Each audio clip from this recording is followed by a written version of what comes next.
పశ్చిమ బెంగాల్ రైలు ప్రమాదంలో మృతుల సంఖ్య 15కు చేరింది. ప్రమాదంలో 30 మందికి పైగా గాయపడినట్లు రైల్వే అధికారులు చెప్పారు. క్షతగాత్రులను స్థానిక హాస్పిటల్కు తరలించి ట్రీట్మెంట్ అందిస్తున్నారు.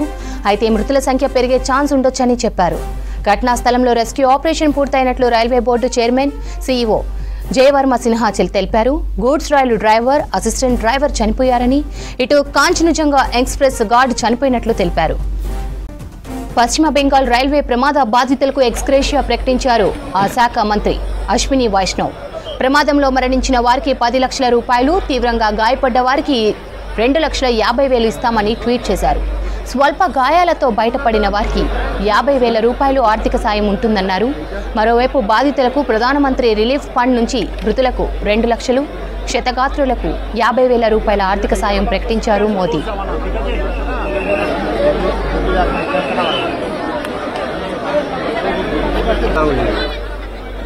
డార్జిలింగ్ జిల్లాలో జరిగిన రైలు ప్రమాదంపై స్పందించారు రైల్వే శాఖ మాజీ మంత్రి దినేష్ త్రివేది. యాక్సిడెంట్ జరిగిన రైలు ఇంజన్కు కవచ్ లేదనుకుంటున్నానని తెలిపారు. కవచ్ వల్ల ప్రయాణిస్తున్న రైలు ముందు ట్రైన్ ఉంటే ఆటోమేటిక్గా ఆగిపోతుందన్నారు. ఎదురెదురుగా 2 రైళ్లు వచ్చినా నెమ్మదిగా వేగాన్ని తగ్గించి ఆగిపోతాయని తెలిపారు. ఘటనపై పూర్తిస్థాయి దర్యాప్తు తర్వాత అన్ని వివరాలు తెలుస్తాయన్నారు దినేష్ త్రివేది. లోపాలను గుర్తించి దిద్దుబాటు చర్యలు ప్రభుత్వం తీసుకుంటుందనుకుంటున్నానని తెలిపారు. పశ్చిమ బెంగాల్ రైల్వే ప్రమాద బాధితులకు ఎక్స్గ్రేషియా ప్రకటించారు ఆ శాఖ మంత్రి అశ్విని వైష్ణవ్. ప్రమాదంలో మరణించిన వారికి 10 లక్షల రూపాయలు, తీవ్రంగా గాయపడ్డ వారికి 2,50,000 ఇస్తామని ట్వీట్ చేశారు. స్వల్ప గాయాలతో బయటపడిన వారికి 50,000 రూపాయల ఆర్థిక సాయం ఉంటుందన్నారు. మరోవైపు బాధితులకు ప్రధానమంత్రి రిలీఫ్ ఫండ్ నుంచి మృతులకు 2 లక్షలు, క్షతగాత్రులకు 50,000 రూపాయల ఆర్థిక సాయం ప్రకటించారు Modi.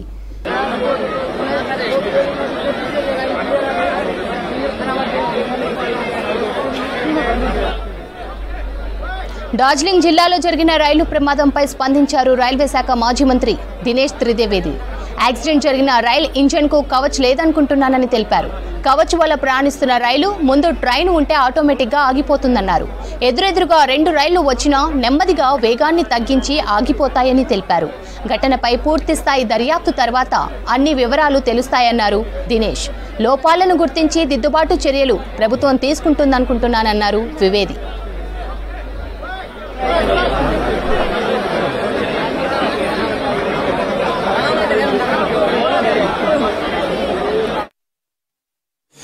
There is a red light where it tells the loco pilot to stop, and if the loco pilot doesn't see the red light, and if you have Kavach, which is a great system of safety, then automatically it stops.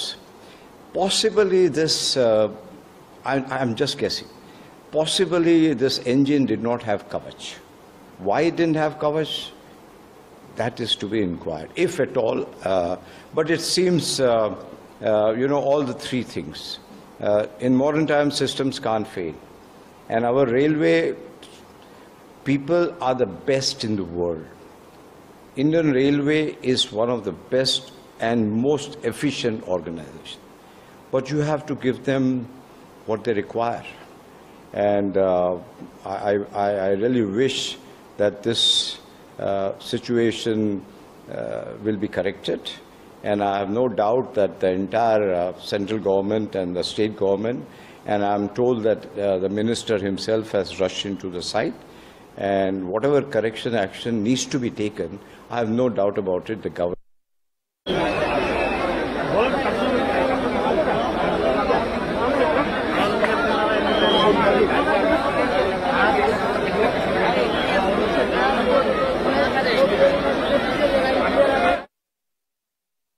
तो पीछे वाली train में तुरंत कवच उसमें speed कम कर देगा और उसमें ब्रेक लगा देगा। जैसे रेड लाइट है तो रेड लाइट के पास में जैसे ही ट्रेन पहुंचे उससे पहले उस ट्रेन का कवच अपने आप उसे स्पीड को कम कर देगा, कम करके उसको रेड लाइट से पहले रोक लेगा। कोई गेट आ रहा है तो उस गेट के पास जैसे ही ट्रेन पहुंचे बाई चांस अगर ड्राइवर ने विसल नहीं बजाई तो भी कवच उसमें ऑटोमेटिकली विसल बजा देगा। तो ये एक ऐसी फैसिलिटी है जिससे यात्रियों की सुरक्षा में बहुत ही बड़ा बदलाव आएगा। प्रधानमंत्री जी का जो विजन है कि हमारे साधारण मानवी के जीवन में ऐसा परिवर्तन आए जो परिवर्तन उनके जीवन में एक बहुत गुवाहाटी के लिए प्लान्ड है, दिल्ली गुवाहाटी रूट जो है वो नेक्स्ट प्लान में है। 25 बताया पर मे बी 50 के आसपास हॉस्पिटल में लोग हैं। I would not like to get into that, but let me assure you कि safety is the first priority of the railway organization, and we are doing everything. UPA హయాంలో రైలు ప్రమాదాలు జరిగితే బాధ్యతగా ఆ శాఖ మంత్రి రాజీనామా చేసేవారన్నారు ఆర్జేడీ నేత బాయ్ వీరేంద్ర. రైళ్ల ప్రైవేటీకరణ జరుగుతుండటంతోనే వరుసగా రైలు ప్రమాదాలు జరుగుతున్నాయని తెలిపారు. ట్రైన్ యాక్సిడెంట్లకు ప్రభుత్వ పెద్దలు బాధ్యత తీసుకోవాలని డిమాండ్ చేశారు. जिस देश का रेल वेल सब बेच दिया गया हो और बिजनेसमैन को दे दिया गया हो तो वहाँ एक्सीडेंट होगा ही ना। एक बार जब वो चाहे वो कांग्रेस की सरकार हो चाहे यूपीए की सरकार हो, जब भी एक्सीडेंट होता था तो जो संबंधित मंत्री थे तुरंत इस्तीफा दे दिया करते थे। अब इनको तो लोक लाज है ही नहीं। इतना बड़ा हादसा हुआ, कई बार हुआ ट्रेन का, और कोई मंत्री इस्तीफा नहीं देता है, अपने को नहीं कहता है कि हमारी गलती इसके कारण ऐसी हुई है। तो इस सरकार से उम्मीद नहीं है जनता को, जिस देश में सरकार चल रही हो ईवीएम को हैक करके। तो రైళ్ల ప్రమాదాలను నివారించేందుకు 2022 రైల్వే శాఖ కవచ్ వ్యవస్థను అందుబాటులోకి తీసుకొచ్చింది. కవచ్ ఒక ఆటోమేటిక్ బ్రేకింగ్ సిస్టమ్. ఒకే ట్రాక్ పై ఎదురెదురుగా 2 రైళ్లు వచ్చినా, ఒకే ట్రాక్ పై ఒకదాని వెంట మరొకటి వచ్చినా ఆ 2 రైళ్లు ఎట్టి పరిస్థితుల్లో ఢీకొనవు. ఈ కవచ్ వ్యవస్థను దశలవారీగా దేశవ్యాప్తంగా రైల్వే శాఖ అమల్లోకి తెస్తోంది. మార్చి 2024 నాటికి దేశంలో అత్యంత రద్దీగా ఉండే రైలు మార్గాల్లో కవచ్ వ్యవస్థను అమల్లోకి తేవాలని రైల్వే శాఖ లక్ష్యంగా పెట్టుకుంది.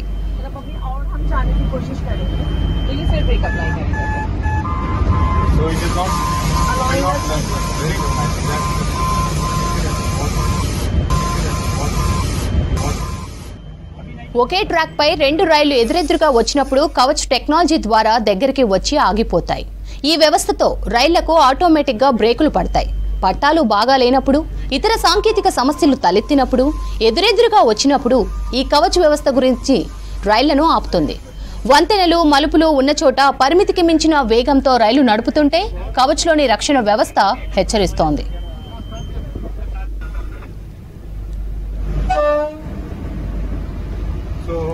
లోకోమోటివ్లు, ట్రాక్లు, రైల్వే సిగ్నలింగ్ సిస్టమ్, 1 కిలోమీటర్ దూరంలో ఉన్న ప్రతి స్టేషన్లలో అమర్చబడిన ఎలక్ట్రానిక్ పరికరాలు, రేడియో ఫ్రీక్వెన్సీ గుర్తింపు పరికరాల ద్వారా కవచ్ పనిచేస్తోంది. 4G LTE ఆధారిత సిస్టంతో అభివృద్ధి చేసిన ఈ సాంకేతిక సిస్టమ్ అల్ట్రా హై రేడియో ఫ్రీక్వెన్సీల ద్వారా కమ్యూనికేట్ చేస్తోంది. లోకో పైలట్ సిగ్నల్ జంప్ చేసినప్పుడు కవచ్ వ్యవస్థ హెచ్చరిస్తోంది. అలాగే బ్రేక్లను కూడా నియంత్రిస్తోంది. నిర్ణీత దూరంలో ఒకే ట్రాక్ పై మరో రైళ్లను గమనించగానే కవచ్ సిస్టమ్ రైలుని ఆపేస్తోంది. పొగమంచు వంటి ప్రతికూల వాతావరణ పరిస్థితుల్లో కూడా సహాయపడుతుంది.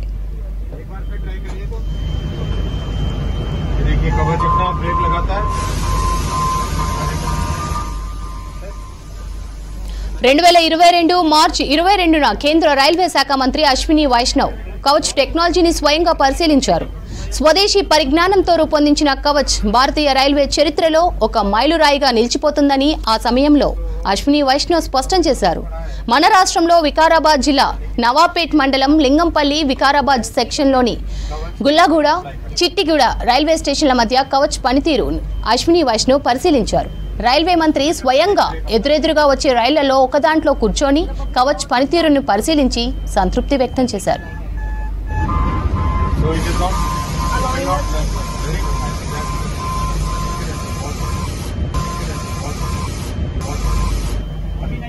ఇక ప్రస్తుతం యాక్సిడెంట్ జరిగిన రైలు మార్గంలో కవచ్ వ్యవస్థ ఉందా లేదా అనేది అనుమానంగా ఉంది. గతంలో ఒడిశా ప్రమాదం సమయంలోనూ ఆ ట్రాక్ పై కవచ్ వ్యవస్థ లేదు. అప్పటి ప్రమాదంలో దాదాపు 300 మంది ప్రాణాలు కోల్పోయారు. ఇప్పుడు కూడా ప్రాణ నష్టం జరిగింది. బెంగాల్లోని రంగబాణి స్టేషన్ దగ్గరలో కాంచనజంగా ఎక్స్ప్రెస్ రైలును గూడ్స్ రైలు వెనుక నుంచి ఢీకొట్టడంతో ప్రమాదం జరిగింది. సిగ్నలింగ్ వ్యవస్థలో సమస్య కారణంగా గూడ్స్ రైలు కాంచనజంగా ఎక్స్ప్రెస్ ను ఢీకొట్టిందని ప్రాథమిక విచారణలో చెప్తున్నారు రైల్వే అధికారులు. వాస్తవానికి మార్చి 2014 నాటికి దేశంలోని రద్దీగా ఉండే రైల్వే ట్రాక్లపై కవచ్ వ్యవస్థను ఇంప్లిమెంట్ చేస్తామని రైల్వే శాఖ ప్రకటించింది. మరి ఈ మార్గంలో కవచ్ ఉందా లేదా అనేది అధికారులు చెప్పాలి. కవచ్ వ్యవస్థ ఏమైందని విపక్షాలు ప్రశ్నిస్తున్నాయి. రైల్వే మంత్రి అశ్విని వైష్ణవ్ రాజీనామా చేయాలని డిమాండ్ చేస్తున్నారు ప్రతిపక్ష నేతలు.